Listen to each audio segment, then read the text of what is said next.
The third reason that you could be tired is that your iron is low. Iron carries oxygen to the muscles. And one of the myths is it's really more about the female athlete when it comes to iron.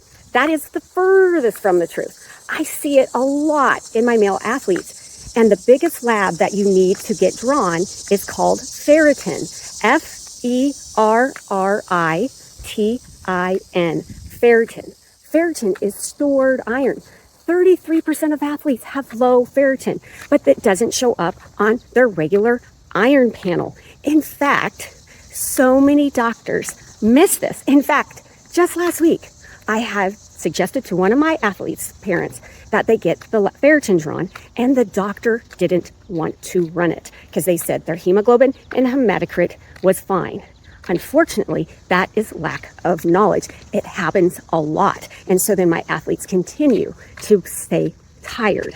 Another factor on ferritin is the range. And I require a specific amount. And the International Olympic Committee requires a minimum amount. And some of the doctors that you might see don't even know about those ranges for your athletes. So you get it tested and they say they're fine, and really they're not fine. It carries oxygen to the muscle, to your body parts that need the nutrition. That's the biggest thing to recover, to repair. You got to have that fluid and the nutrition and the blood to take what we need to those areas so we can flourish. Signs of low ferritin are just extreme tired all the time. They get plenty of sleep and they're still tired all day. Heavy breathing, especially during a training. When the training is harder, it gets harder for the athlete. They notice their legs getting heavy and their brain says they could go, but their body and their legs feel like lead and it just can't move the way they'd like to. That's the lack of oxygen. If you suspect this is one. Please don't try to just eat red meat or eat meat and try to supplement on your own.